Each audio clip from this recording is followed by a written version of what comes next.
फिल्मी बातें with Abhisar. Hello, welcome, खुशामदीद, नमस्कार। बिल्कुल सही सुना आपने। गदर 2 की स्टोरी लीक हो गई है और ये काम कोई और नहीं बल्कि फिल्म के प्रोड्यूसर्स और डायरेक्टर आनंद शर्मा कर रहे हैं। अब आप कहेंगे ऐसा कैसे हुआ? तो हाथ कंगन को आरसी क्या? फिल्म का ये पोस्टर ही देख लीजिएगा, क्योंकि हुआ क्या है दोस्तों, पहले एक टीजर आया था। उस टीजर का पूरा पोस्टमार्टम मैंने आपके सामने पेश किया था। उसकी बात कुछ देर बाद, मगर सबसे पहले इस पोस्टर पर निगाह डालिए। इसमें 2-3 चीजें सामने उभर कर आती हैं जिस पर मैं आपका ध्यान खींचना चाहूंगा। सबसे पहला फ्रेम, जिसमें अंग्रेजी में लिखा हुआ है कि एक बाप अपने बेटे के लिए तमाम सरहदों को पार कर सकता है। सबसे पहला फ्रेम यह है। इसका मतलब सनी देओल इस बार पाकिस्तान जाते हैं अपने बेटे को छुड़ाने के लिए।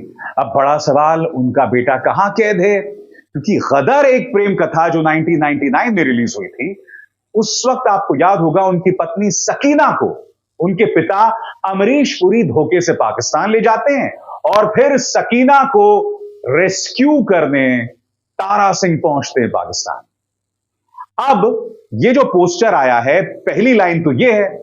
दूसरी लाइन में जैसा कि आप देख सकते हैं, सनी पाजी और उनका बेटा भाग रहा है। अब न सिर्फ भाग रहा है दोस्तों, आप देख सकते हैं आसपास जो है आपको बाकायदा कटीली तारे दिखाई देती हैं और बॉर्डर दिखाई देता है। जी हां, भारत और पाकिस्तान के बीच में सीमा दिखाई देती है। इसका अर्थ क्या है? यह सारा एक्शन हो रहा है बिल्कुल बॉर्डर पर, यानी कि यह जो सीन है वो शायद प्री क्लाइमैक्स है। फिल्म खत्म होने वाली है। सनी देओल अपने बेटे को पाकिस्तान से बचाकर बॉर्डर पर पहुंच चुके हैं और बिल्कुल इंडिया क्रॉस करने वाले हैं। और मैं दावे के साथ कह सकता हूं इस फिल्म की हैप्पी एंडिंग होगी। अब इस पोस्टर में और क्या क्या दिखाई देता है? इस पोस्टर में जैसे कि आप देखेंगे, थोड़ी आगे जाकर आप अगर एक जगह फ्रीज करें तो एक टैंक दिखाई देता है और इस टैंक में 2 किस्म के लोग दिखाई दे रहे हैं। कुछ ऐसे लोग जिन्होंने सिर पर साफा बांधा हुआ है और सिविलियन ड्रेस में हैं, और कुछ हैं आर्मी वाले। अब मुझे ऐसा लग रहा है कि ये पाकिस्तानी आर्मी प्लस वहां के टेररिस्ट्स हैं, क्योंकि आप में से कई लोग जानते हैं जब कारगिल में हमारा वॉर हुआ था ना पाकिस्तान के साथ, तो हम सिर्फ पाकिस्तानी आर्मी से नहीं लड़ रहे थे, हम उनके टेररिस्ट से भी लड़ रहे थे। पाकिस्तान ऐसा कमाल का देश है कि जब आप उनसे लड़ने जाते हैं तो पाकिस्तानी आर्मी और टेररिस्ट एक साथ होकर लड़ते हैं। इनफैक्ट LOC पर जो हमारे वीर जवान तैनात है ना दोस्तों, उन पर जब पाकिस्तानी सोल्जर्स कार्रवाई करते हैं तो कभी कभार हमारे सोल्जर्स को वहां के आतंकवादी किडनैप कर देते हैं और उसके बाद बहुत बेरहमी से मौत के घाट उतार देते हैं। यानी कि उस पोस्टर का यह हिस्सा जिसमें आप देख सकते हैं टैंक के ऊपर कुछ पाकिस्तानी आर्मी पर्सनल भी हैं और कुछ लोग हैं जिन्होंने सिर पर साफा बांधा है। एक तरह से कहा जा सकता है कि हो सकता है कि इस टैंक पर पाकिस्तानी टेररिस्ट भी होंगे और पाकिस्तानी आर्मी भी, जो सनी पाजी और उनके बेटे के पीछे पड़े हुए हैं। अब आप कह सकते हैं कि भाई सनी पाजी अपने बेटे को कहां से छुड़ा रहे हैं? तो याद कीजिएगा, जब टीजर आई थी तब क्या कहा गया था? 1971 में सेट है। 1971 में क्या हुआ था दोस्तों? 1971 में देश की प्राइम मिनिस्टर थी इंदिरा गांधी। 1971 में बांग्लादेश को लेकर इंडिया और पाकिस्तान में वॉर हुआ था, जिसका नतीजा यह हुआ था कि पाकिस्तान 2 फाड़ हो गया था। वो हिस्सा जो ईस्ट पाकिस्तान था वो बांग्लादेश बन गया था। और एक और चीज हुई थी, 1971 में जब वॉर हुआ था ना दोस्तों, तो हमारे कई सैनिकों को पाकिस्तानी आर्मी ने अपने कब्जे में ले लिया था। और अब जो मैं आपको बताने वाला हूं वो बहुत ही बड़ी ट्रेजेडी है। 1971 में जिन सैनिकों को पाकिस्तान ने अपने कब्जे में ले लिया था, उनमें से कई लोग घर नहीं लौट पाए। जिंदगी भर जब तक वो मर नहीं गए, वो पाकिस्तानी जेलों में सड़ते रहे।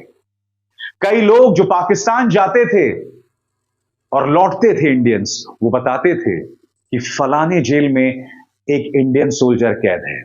हमारे कई मछुआरे जो गलती से पाकिस्तान चले जाते थे और पाकिस्तानी आर्मी उन्हें गिरफ्तार कर लेती थी या पाकिस्तानी नेवी उन्हें गिरफ्तार कर लेती थी, वो भी इस बात की तस्दीक करते थे कि हमारे कई सोल्जर्स पाकिस्तानी जेल में बंद हैं 1971 से। हमारे कुछ सोल्जर्स को पाकिस्तानी आर्मी ने इतना टॉर्चर किया था दोस्तों कि कुछ लोग पागल हो गए थे। आपको याद है मनोज बाजपेयी की एक फिल्म 1971 ने भी उसी त्रासदी को फिल्म के जरिए एक बहुत ही खूबसूरत अंदाज में हाईलाइट किया था। मैं चाहूंगा आप वो फिल्म जरूर देखें। अब वापस आते हैं गदर 2 पे। मैं आपको बतला चुका हूं वो पोस्टर क्या कह रहा है। फिल्म 1971 के बारे में भी है। अब इसका अर्थ क्या हुआ? हो सकता है कि सनी पाजी का बेटा एक आर्मी पर्सनल हो और वो एक पाकिस्तानी जेल में फंस गया हो और सनी पाजी जाते हैं अपने बेटे को बचाने। क्या उनके साथ सकीना भी जाती हैं? क्या सकीना की मौत पाकिस्तान में हो जाती है? हालांकि अमीषा पटेल ने एक बार एक ट्वीट किया था, उन्होंने कहा था कि नहीं नहीं, इस फिल्म में मैं नहीं मरती। हालांकि अमीषा पटेल और फिल्म के जो डायरेक्टर है अनिल शर्मा, उनमें तकरार चल रही है। अमीषा पटेल का कहना है कि अनिल शर्मा बिल्कुल भी प्रोफेशनल नहीं है, कई लोगों को उनका मेहनताना नहीं दिया गया है। ये तमाम बातें वो कह रही हैं, वो कितना सही है कितना गलत है मैं नहीं जानता हूं, क्योंकि कई लोग सामने उभर कर आए हैं और उन्होंने कहा है कि अमीषा पटेल जो कह रही हैं वो सरासर झूठ है। अब ये उनके बीच की बात है। कहने का अर्थ यह है कि अमीषा पटेल क्या इस फिल्म में बच जाती हैं या पाकिस्तान में ही मर जाती हैं? क्योंकि आपको याद होगा टीजर में सनी देओल एक कब्र के सामने बैठकर रो रहे होते हैं। अब ये किसकी कब्र है? क्या ये कब्र सकीना की है? क्या ये कब्र सकीना के पिता अमरीश पुरी की है? क्योंकि आप जानते हैं अमरीश पुरी साहब अब जिंदा नहीं है, हमारे बीच नहीं है। जाहिर सी बात है वो इस फिल्म में रोल नहीं कर सकते। इस फिल्म में विलन का किरदार निभा रहे हैं मनीष, वो मनीष जो पठान में भी पाकिस्तानी जनरल का किरदार निभा रहे थे।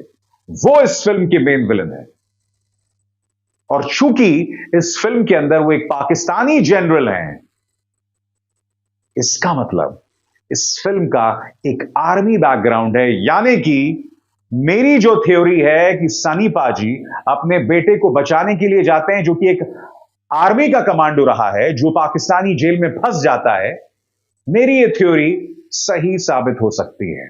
मगर आप जानते हैं दोस्तों, फिल्म मेकर्स ने क्या गलत किया है? मेरा यह मानना है कि जब टीजर या ट्रेलर आए ना, उस टीजर और ट्रेलर को देखकर आपको फिल्म देखने के लिए उतावला हो जाना चाहिए। आपके मन में होना चाहिए कि मैं तो फर्स्ट डे फर्स्ट शो देखूंगा। मगर टीजर या ट्रेलर के जरिए पूरी फिल्म की कहानी सामने नहीं आनी चाहिए। ऐसी ढेरों फिल्में हैं दोस्तों जिनकी कहानियां ही बता दी गई। मसलन करण जौहर की एक फिल्म आ रही है रॉकी रानी की प्रेम कहानी। उस पूरे ट्रेलर को देखिए आप समझ जाएंगे कि फिल्म की क्या स्टोरी है। कोई ट्विस्ट नहीं, कोई टर्न नहीं। यही गलती गदर के साथ की जा रही है, जिसका अब तक सिर्फ प्रीव्यू आया है, टीजर आया है, मगर बाद में पोस्टर, उससे पहले टीजर से फिल्म की पूरी कहानी पता चल गई। अनलेस अनिल शर्मा अंदर फिल्म के अंदर कुछ ऐसी कहानी छुपाए रखे हैं जिसे देखकर हम सबके होश उड़ जाएंगे। इसकी गुंजाइश कम है दोस्तों, मगर एक बात मैं स्पष्ट कर दूं, हम सब समझ रहे हैं कि गदर 2 की क्या कहानी है। यह फिल्म चलेगी सिर्फ इसलिए नहीं कि लोगों को गदर एक प्रेम कथा पसंद आई थी। यह फिल्म चलेगी अगर फिल्म के संवादों में, डायलॉग में, स्क्रिप्ट में, कहानी में जोर होगा। और हां, एक्टिंग में, सनी पाजी की एक्टिंग में, क्योंकि जब वो कहते हैं ना हिंदुस्तान जिंदाबाद, याद है सिनेमा हॉल में क्या हुआ था 1999-2000 में? क्या वो मैजिक एक बार फिर दोहराया जाएगा? इंतजार करना पड़ेगा। अभिसार शर्मा को दीजिए इजाजत। नमस्कार।